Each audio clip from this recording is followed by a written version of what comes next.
Assalamualaikum warahmatullahi wabarakatuh. Bismillahirrahmanirrahim. Alhamdulillahi wa kafa. Wassalatu wassalamu ala sayyidina Muhammadinil Mustafa wa ala alihi wa ashabihi ahli sidqi wal wafa. Amma ba'd. Rabbi shrah li sadri wa yassir li amri wahlul 'uqdatam min lisani yafqahu qawli. Alhamdulillahi rabbil alamin. Pada malam hari ini kita sengaja bertemu dalam rangka momen kita memperingati Hari Ibu, di mana dalam kepercayaan kita yang biasa kita lakukan, yang kita percayai, yang namanya menghormati seorang ibu tidaklah akan kenal oleh waktu dan tempat. Karena memang Allah Subhanahu wa Ta'ala sudah menganjurkan jauh-jauh sebelum kita berada di dunia ini. Kemudian mengenai berbakti kepada orang tua, sengaja saya pilihkan tema yaitu peringatan Hari Ibu ini dengan mengisi tema Birrul Walidain. Birrul Walidain ini adalah berbuat baik, berbuat kebajikan terhadap ibu bapak. Begitu. Yang mana banyak keterangan-keterangan di dalam Al-Quran, hadis, juga makalah-makalah atau kitab-kitab para ulama yang menjelaskan bagaimana birrul walidain ini Allah tempatkan dalam pahala yang besar sebesar-besarnya. Begitu. Baik, kita mulai tema atau kajian malam hari ini dengan memulai suratul Fatihah sama-sama. Al-Fatihah. A'udzubillahi minasyaitonirrajim. Bismillahirrahmanirrahim. Alhamdulillahi rabbil alamin. Ar-Rahmanirrahim. Maliki yaumiddin. Iyyaka na'budu wa iyyaka nasta'in. Ihdinas siratal mustaqim. Siratal ladzina an'amta 'alaihim ghairil maghdubi 'alaihim waladdallin. Baik, mengenai birrul walidain ini saya nanti akan bacakan juga dari makalah kitabnya, juga dalam ayat Al-Qur'annya yang berkenaan mengenai birrul walidain ini, juga nanti juga ada hadisnya juga. Kita simak sama-sama, mudah-mudahan Allah memberikan ilmu yang bermanfaat untuk kita dan nanti kita amalkan secepatnya, sesegera mungkin. Mengenai birrul walidain ini saya sempat menjelaskan walaupun hanya setengahnya. Kita akan mulai dari awal lagi. Jadi berbuat baik terhadap orang tua ini, jika sekiranya Allah Subhanahu wa Ta'ala tidak menyebutkan dalam kitabnya bagaimana mulianya kedua ibu bapak, dan tidak ada pesan apa-apa daripada Allah, niscaya dapatlah dengan akal kita, nalar kita, dan akal sehat kita mengetahui bahwa menghargai ibu bapak itu adalah wajib. Jadi saya ulang lagi, sekiranya di dalam Al-Quran Allah tidak menyebutkan bagaimana mulia orang tua, misalkan, dan tidak ada pesan apa-apa dari Allah, kita akan menggunakan akal sehat kita, betapa harusnya dan wajibnya menghargai ibu bapak kita. Dan kita akan tahu akal sehat kita bahwa durhaka kepada orang tua adalah dosa yang sangat besar. Maka wajiblah atas orang yang berakal mengetahui kehormatan keduanya dan menunaikan hak keduanya. Ini akal kita akan bilang seperti itu. Ini misalkan yang tadi saya sebutkan dalam Al-Quran tidak ada. Kemudian juga, apalagi kalau misalkan sudah nyata-nyata Allah sebutkan dalam Quran-Qurannya, dalam kitab-kitabnya, yang Allah sebutkan dalam kitab Taurat, dalam Zabur, dalam Injil, apalagi dalam Al-Quran. Allah mewahyukan kepada segenap nabinya dan berwasiat kepada mereka itu untuk berlaku hormat kepada ibu bapak dan mengenal hak keduanya. Dan Allah telah menjadikan keridhoannya itu di dalam keridhoan ibu bapak. Dan kemurkaannya pun itu di dalam kemurkaan ibu bapak. Makanya kalau saya pada malam hari ini mengenai birrul walidain ini sengaja saya adakan yang biasanya Ahad malam Senin, tapi kita momen peringatan sejenak kita melupakan aktivitas kita. Sejenak kita mengutarakan keinginan kita, kemudian kasih sayang orang tua, kita ingat pada malam hari ini dengan cara-cara yang efektif dan baik. Kita akan membahas bagaimana berbuat baik terhadap ibu bapak ini sudah dijelaskan dalam kitab Al-Quran, juga dalam kitab-kitab sebelum Al-Quran, dalam kitab-kitab yang sering kita kaji di pesantren, juga dalam hadis-hadisnya pun ini banyak mengenai kemuliaan orang tua dan wajib untuk kita menghormati, menghargai orang tua kita. Kalau kemarin pernah saya bahas mengenai Syekh Nasr As-Samarqandi dalam kitab Tanbihul Ghafilin, ini nanti bisa dibuka halaman 44. Saya bacakan. Salasu ayatin nazalat makrunatan bisalasin. Ada 3 ayat yang turunnya berbarengan dengan 3 perkara. La yaqbalullahu wahidatan, yang Allah tidak akan menerima salah satunya. Bi ghairi qarinatiha, tanpa tautannya, alias yang membaringinya itu. Karena tadi dikatakan bahwa setiap ayat 1 ini akan dibarengi oleh tautannya. Awwaluha, yang pertama firman Allah, wa aqimus sholata wa atuz zakata. Dirikanlah sembahyang dan tunaikanlah zakat. Faman sholla, maka barang siapa orang yang sholat, walam yu'addiz zakata, dan tidak menunaikan zakat, lam tuqbal minhu sholatu, maka sholat itu tidak diterima daripadanya.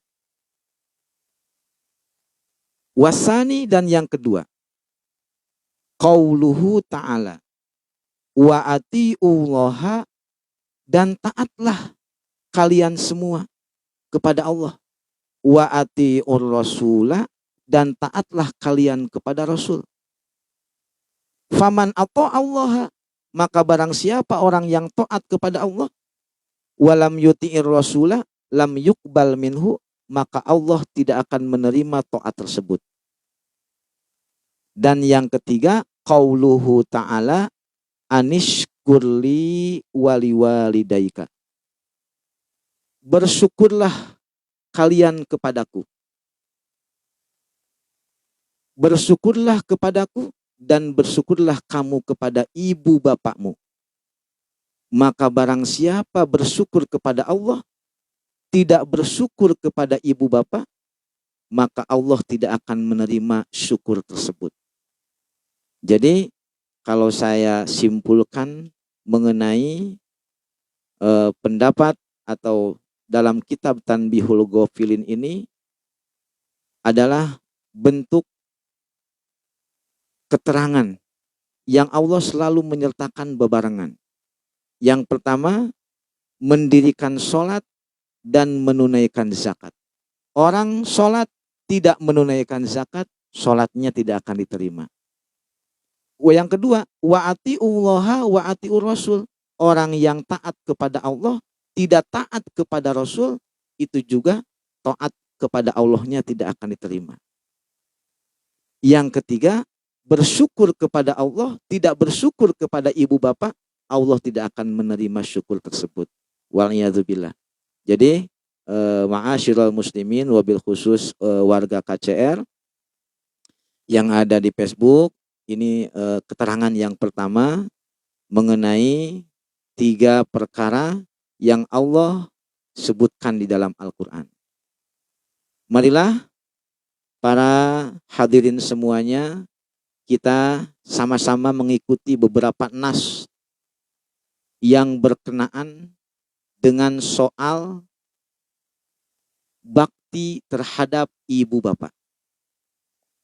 Di dalam surah Al-Ankabut, ya, nanti bisa dilihat. Di dalam surah Al-Ankabut ayat 8, Allah Subhanahu wa ta'ala ini berfirman, wa wassoynal insana biwalidayhi husna. Yang artinya wa wassoyna, dan kami telah pesankan kepada manusia, al-insana kepada manusia, biwalidayhi husnan, untuk berbuat kebajikan terhadap ibu bapak. Jadi saya ulang lagi, wa wassaynal insana biwalidayhi husna, dan kami telah pesankan kepada manusia untuk berbuat kebajikan kepada ibu bapaknya. Ini ayat yang pertama, nas yang berkenaan tentang berbakti kepada ibu bapak. Adapun sababun nuzul atau sabab-sabab diturunkannya ayat ini, ada sebuah kisah yang berkaitan dengan seorang sahabat Nabi yang namanya Sa'ad ibni Waqqas, begitu. Sa'ad ibni Waqqas ini adalah, kalau saya buka dalam sebuah cerita, Sa'ad bin Waqqas ini yaitu lahir dari bapak yang namanya Waqqas, dan Waqqas ini putranya Uhaib. Uhaib ini bin Abdi Manaf. Jadi kalau disebutkan Sa'ad bin Waqqas bin Uhaib bin Abdi Manaf. Ibunya Sa'ad yaitu Hamnah binti Abi Sufyan. Saya ulang lagi, Sa'ad bin Abi Waqqas, ada yang bilang begitu, atau Sa'ad bin Waqqas bin Uhaib bin Abdi Manaf. Ibunya namanya Hamnah binti Abi Sufyan. Kalau melihat keturunan Sa'ad ini, terdapat nama Uhaib.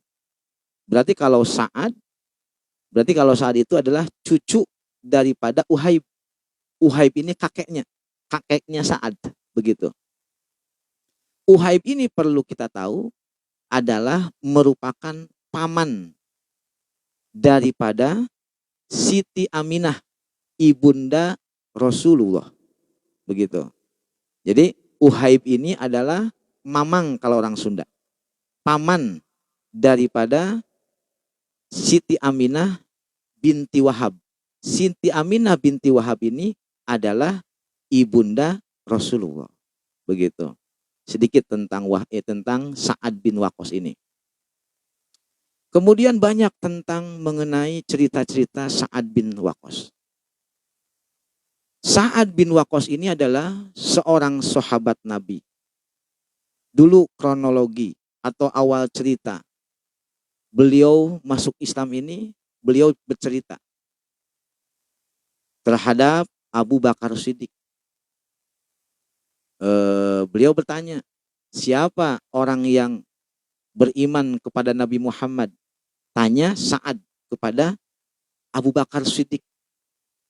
Kata Abu Bakar, yang beriman kepada Nabi Muhammad saya sendiri, kemudian diikuti oleh Ali bin Abi Thalib, kemudian juga Zaid bin Harisah. Jadi baru 3, Abu Bakar, Ali bin Abi Thalib, terus Zaid bin Harisah. Kemudian mendengar seperti itu, bergegaslah Sa'ad bin Waqqas ini datang ke Nabi Muhammad, ingin langsung bersahadat, iman kepada Allah, iman kepada Rasul, minta kepada Nabi Muhammad untuk segera disahadatkan. Akhirnya Sa'ad bin Abi Waqqas menjadi orang yang beriman setelah Zaid bin Harisah. Sa'ad bin Abi Waqqas ini masuk Islam pada usia 17 tahun. Jadi masih muda. Bahkan terkenal gagah dan perkasanya. Kalau dalam dunia peperangan, Sa'ad bin Waqqas ini adalah orang yang pertama melepaskan anak panah dari busurnya.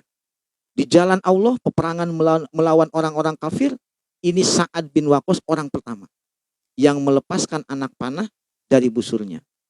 Bahkan terkenal, Sa'ad bin Waqqas ini orang yang dalam peperangan itu paling gagah. Bahkan Nabi Muhammad pernah bilang sama sahabatnya ketika sedang berkumpul, kata Nabi Muhammad, akan datang seseorang sebagai penghuni surga dari arah sana. Ternyata yang datang adalah Sa'ad bin Waqqas. Begitu. Kemudian Sa'ad bin Waqqas ini pun adalah orang yang diberikan kebahagiaan oleh Allah, 10 orang yang langsung masuk surga. Ya, jadi Sa'ad bin Waqqas ini sudah masuk surga. Ya, udah dapat tiket surga. Kita tinggal berusaha dari sekarang. Bagaimana meneladani Sa'ad bin Waqqas ini. Dan perlu tahu juga, Sa'ad bin Waqqas ini adalah orang yang paling mencintai, menghargai, memuliakan ibunya. Jadi sebab-sebab turunnya ayat ini yang berhubungan dengan berbakti terhadap ibu bapak, Sa'ad bin Waqqas ini orang yang sangat menyayangi. Orang yang sangat menghargai. Orang yang sangat menghormati ibunya.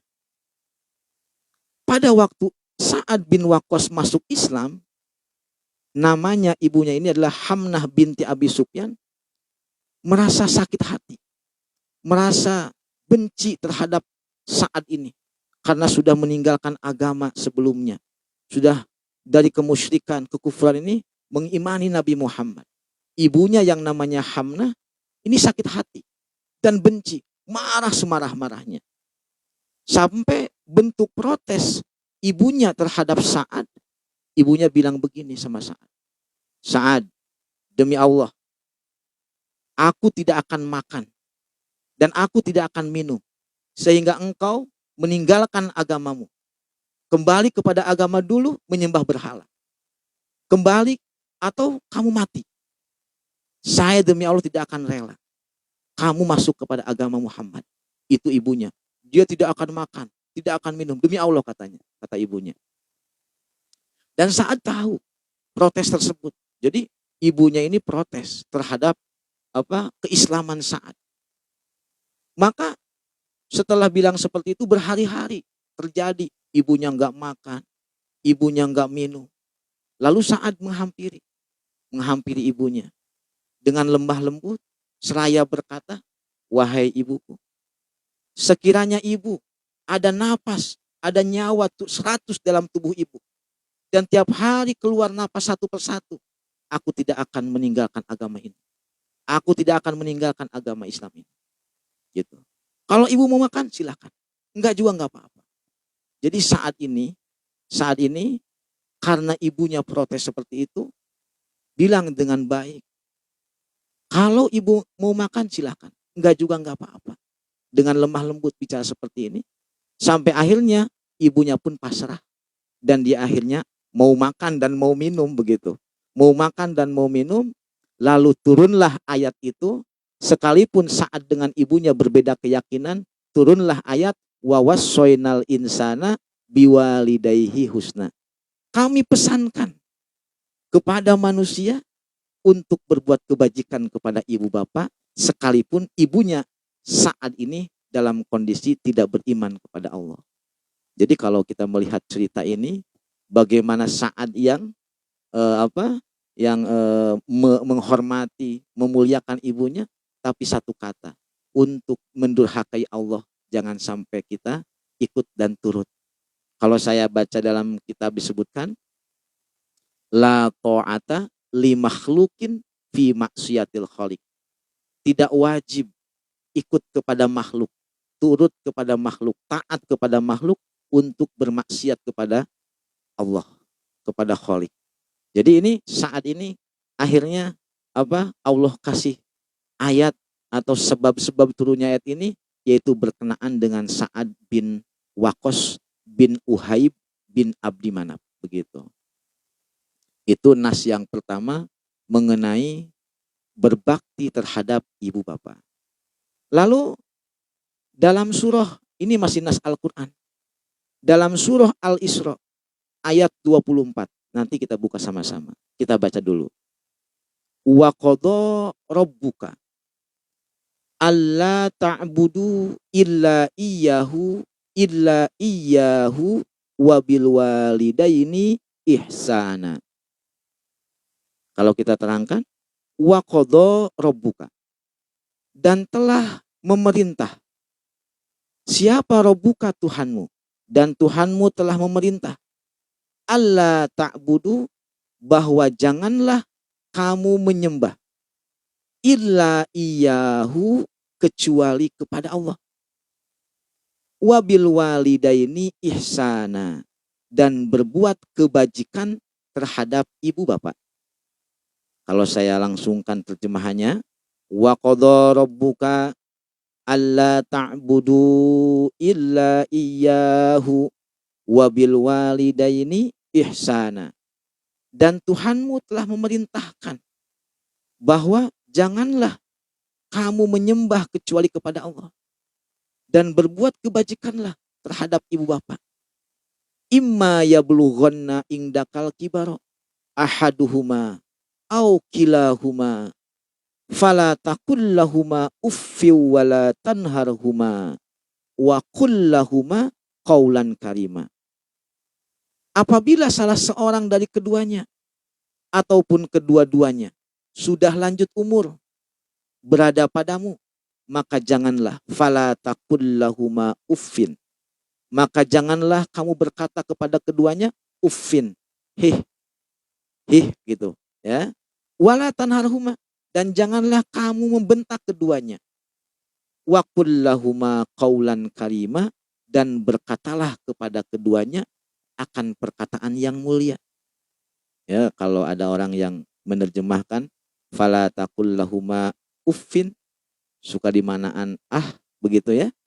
Kalau guru saya yang di Jakarta, Muallim Syafi'i Hazami, Ma'had Asyirah Syafi'iyah, Kebayoran Lama, ini mudah-mudahan pahalanya mengalir kepada beliau. Fala taqul lahuma uffin ini dimaknai, maka janganlah kamu berkata kepada keduanya uffin, hih, begitu. Wala tanharhuma, janganlah kamu membentak keduanya, dan berkatalah kepada keduanya akan perkataan yang mulia. Wahfid lahuma, kita lanjutkan. Wahfid lahuma janahaz-zulli, dan rendahkanlah kepada keduanya olehmu akan dirimu. Ya.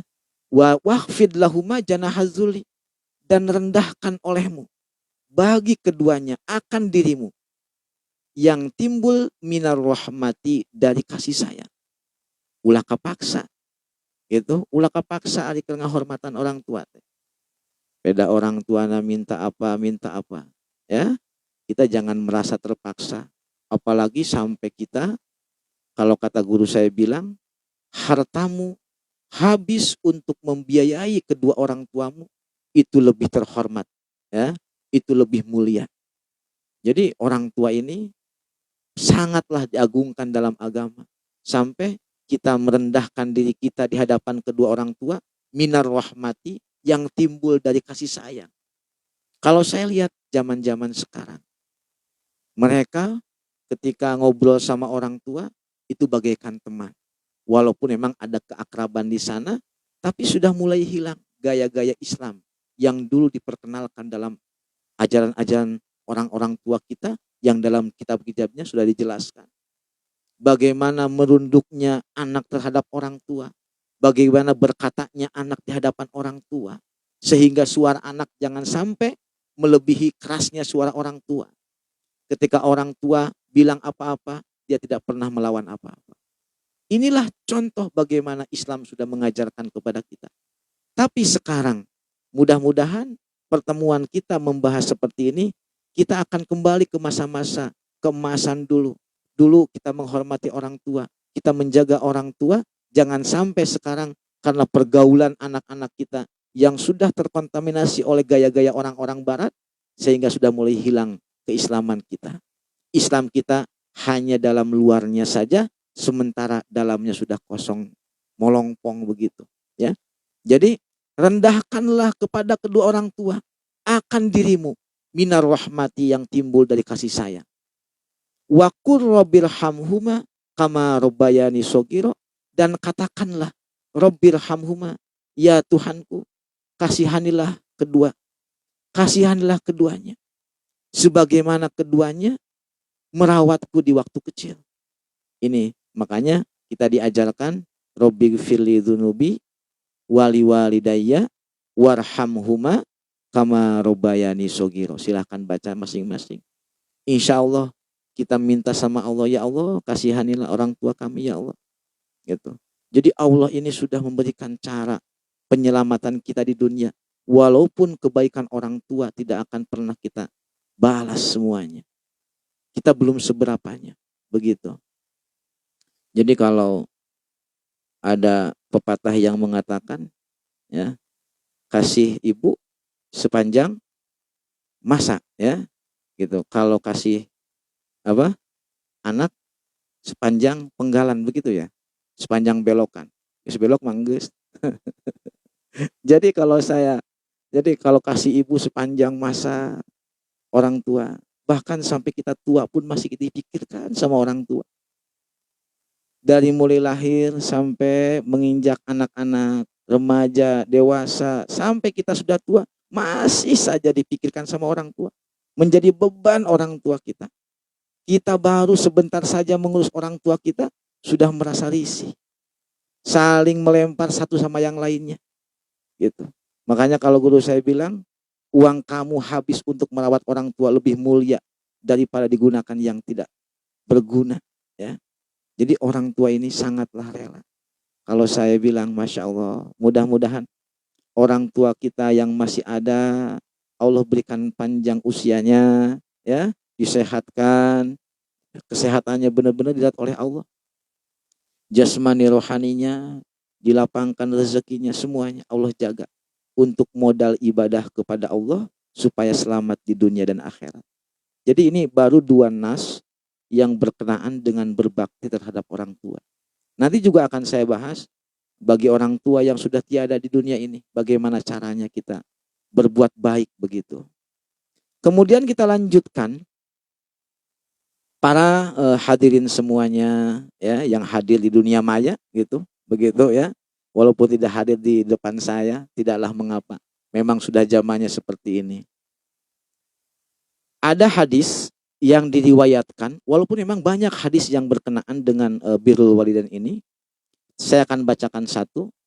Ini hadis yang diriwayatkan dari Abi Abdurrahman Abdullah bin Mas'ud radhiyallahu anhu berkata, Sa'altun nabiyya sallallahu alaihi wasallam.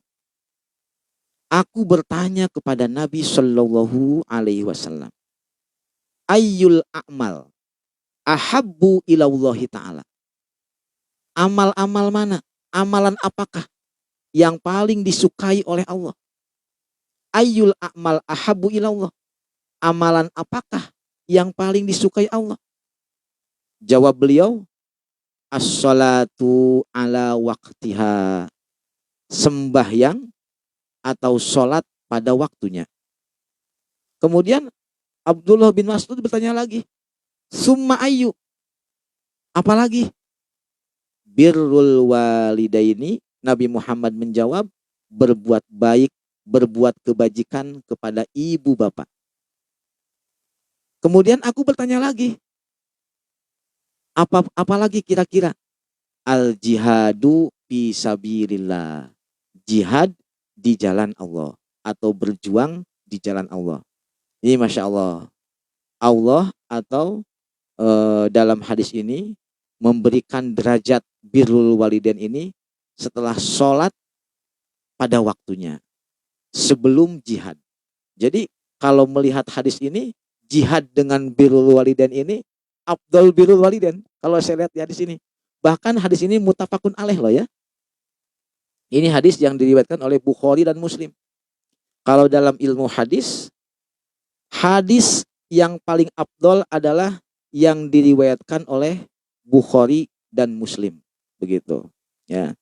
Ini afdal hadisnya. Sehingga kalau kita melihat keterangan di sini bahwa berbakti atau berbuat kebajikan kepada ibu bapak ini setelah melaksanakan sholat di atas waktunya, baru dikatakan, kata Nabi Muhammad, al jihadu fisabilillah. Jangan sampai kita maksain jihad sementara birrul walidain kita abaikan. Syukur-syukur kalau semuanya kita jalankan. Ya, ada orang yang kepada orang tuanya nggak baik, dia melawan. Sementara dia jihadnya ngotot, ya kurang baik juga, walaupun memang jihad itu adalah baik, begitu. Tapi lumayan. Cuman kalau kita merunut pada hadis ini, bahwa yang pertama Nabi Muhammad sebutkan, yang pertama ayyul a'mal afdal ahabbu ilallah. Amalan apa yang paling disukai oleh Allah? Yang pertama adalah sholat pada waktunya, yang kedua adalah birrul walidain, berbuat kebajikan kepada ibu bapak, dan yang ketiga adalah baru dikatakan al jihadu fisabilillah. Begitu. Ya, jadi kawan-kawan yang saya muliakan, ya, saya sengaja memang ingin berbagi, memanfaatkan momen ini juga, kita malam ini daripada kita membuat status menghormati peringatan mengenang ibu atau bagaimana hari ibu seperti itu, alangkah baiknya jika malam ini kita sejenak mengenang ibu bapak kita. Ya, dengan cara kita sama-sama membaca nas dari Al-Quran atau hadis, begitu. Ya. Untuk lebih menyempurnakan kajian malam hari ini, saya akan bacakan dalam kitab, yaitu kitab yang dikatakan oleh Syekhul Imam wa Barakatul Anam Al-Habib Abdullah Ba'alawi Al-Haddad, dalam kitabnya Nasoihud Diniyah, begitu. Ini dalam ini panjang mengenai berbakti terhadap orang tua. Saya bacakan dari awal. Wa'lam anna birrul walidati, dan ketahui olehmu bahwa sesungguhnya berbuat kebajikan kepada ibu itu berlipat ganda daripada berbuat kebajikan terhadap bapak. Wah, ini yang bapak-bapak jangan kesinggung dulu ya. Yang bapak-bapak saya katakan jangan kesinggung dulu. Ini memang karena nyatanya seperti ini. Saya hanya bacakan saja dan saya nggak ada sentimen apa-apa. Insya Allah. Jadi di sini dikatakan bahwa berbuat kebajikan kepada ibu itu berlipat ganda. Berlipat ganda daripada berbuat kebajikan terhadap ayah. Begitu. Dari salaki apa dua yang nawa gitu. Panai rupiah mah capek. Kalau saya pernah bilang, ibu ini kerjanya Masya Allah. Dari mulai terbitnya matahari sampai terbenamnya mata suami. Ya, dari mulai terbitnya matahari sampai terbenamnya mata suami. Salaki hudang keneh geus sagali penta. Gitu. Kopi misalkan. Kopi beak, nyeun deui gitu kan. Nah, salagi can sare mah geus we kurawak-kurawak ka mana kan gitu. Ngarusak gitu. Ini saya maaf ya kalau saya agak bercanda ini. Karena memang kenapa Islam begitu menghormati seorang ibu? Karena capeknya Masya Allah. Yang saya katakan tadi yaitu dari mulai terbitnya matahari sampai terbenamnya mata suami, begitu, bukan matahari lagi gitu ya. Kita lanjutkan. Kita lanjutkan nggak apa-apa. Jadi berbuat baik, berbuat kebajikan kepada ibu berlipat ganda daripada berbuat kebajikan kepada ayah. Bukan berarti harus ngelawan ayah loh ya, bukan, bukan gitu. Kama waroda fil hadisi, sebagaimana datang hal ini dalam hadis. Wala'alla sababa fi zalika, barangkali sebab atas demikian itu gitu loh. Barangkali sebab atas demikian itu karena matuqasihil walidatu, apa yang diderita oleh ibu. Matuqasihil walidatu, apa yang diderita oleh ibu. Minta abil hamli wa masyaqihi, daripada letihnya mengandung, masyakohnya mengandung, wa masyakotil wadi, dan masyakohnya melahirkan.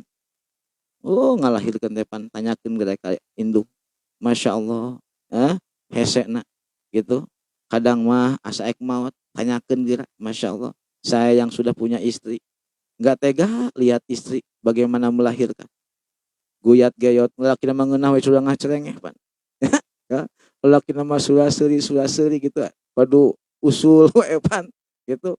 Nu 8 bulan nama angger ku iku rupiahna. Masya Allah. Jadi yang saya katakan di sini adalah kenapa sampai berbuat kebajikan kepada ibu berlipat ganda dibanding orang kepada ayah? Karena mungkin matuqasihil walidatu, apa yang diderita oleh ibu daripada keletihan mengandung, masyakotnya mengandung, masyakotnya melahirkan. Wa mu'natir rodhoati, kita lanjutkan, dan biaya menyusui. Wa tarbiyati, dan mendidik, gitu kan. Kalau yang namanya suami enak aja, anaknya nangis tinggal panggil, bunda itu anak nangis loh, ya. Ayahnya tinggal diem aja, anaknya nangis langsung manggil ibunya. Jadi selagi mah yang nanti ngeunah we si dengdang we ngopi udud ya kan, kahade tah ya.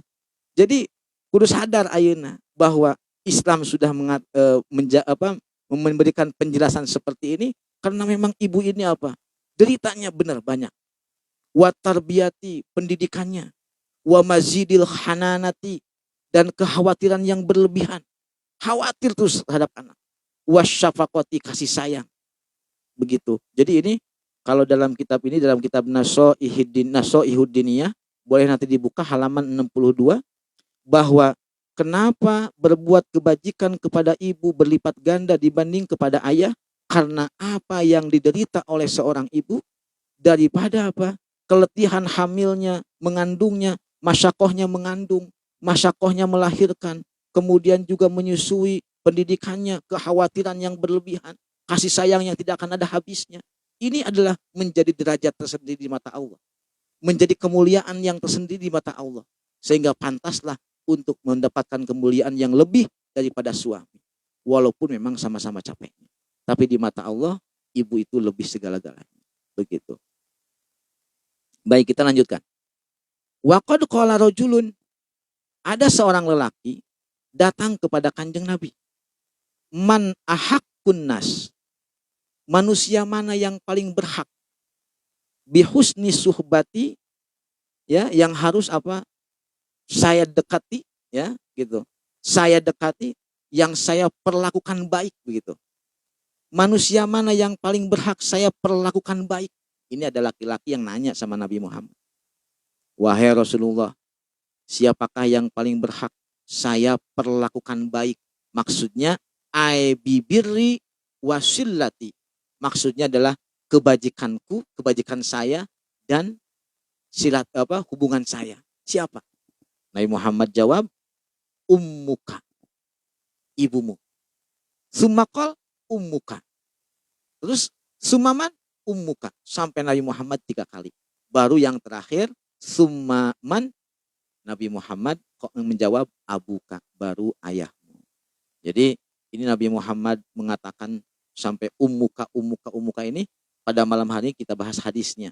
Jadi kawan-kawan yang di sana sudah membahas bagaimana sering mendengar bahwa tentang umuka yang 3 kali ini hadisnya saya bawakan malam hari ini. Ini ada dalam kitab Nasoihud Diniyah halaman 62. Kita lanjutkan lagi. Wa kama yajibu alal insan. Sebagaimana wajib atas manusia. Ayyabarra walidayhi fi hayatihima. Sebagaimana wajib kepada manusia bahwa berbuat kebajikan kepada ibu bapaknya di masa hidupnya, di masa hayatnya. Ya. Kadzalika, begitu juga yang bagi lahu ayyabarrahuma ba'da wafatihima. Seyogyanya lah bagi manusia bahwa berbuat baik, berbuat kebajikan kepada ibu bapak ba'da wafatihima, setelah wafatnya.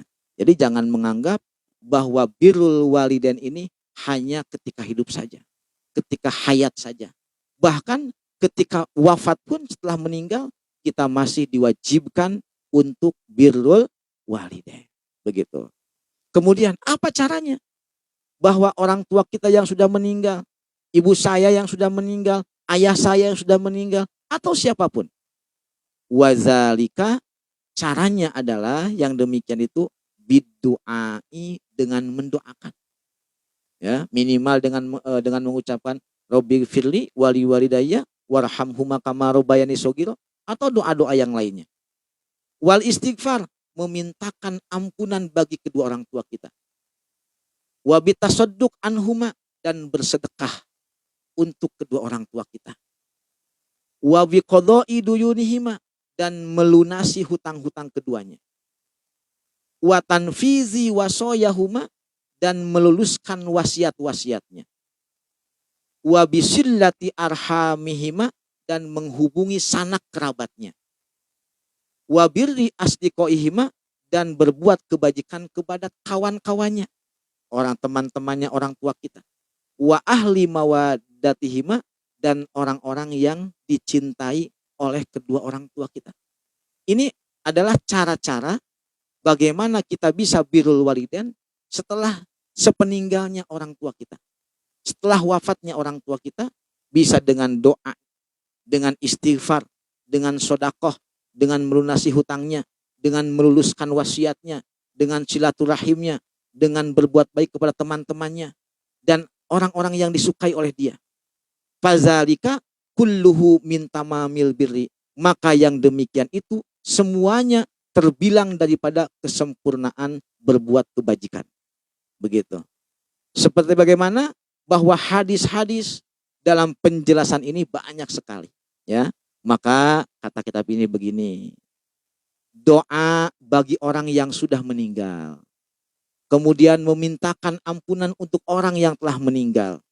Dan sodakoh untuk orang yang meninggal, pahalanya naf'un lahu kasirun. Ini manfaat yang banyak untuk orang yang meninggal. Jadi kalau ada orang tua kita yang sudah meninggal, mendoakan, kemudian memintakan ampunan, kemudian bersedekah, itu adalah naf'un kasirun, kemanfaatan yang banyak bagi orang yang meninggal tersebut. Maka yang terakhir nih saya bacakan, keburu kemalaman ya. Ini saya maaf sebelumnya, bukan berarti saya memberikan semacam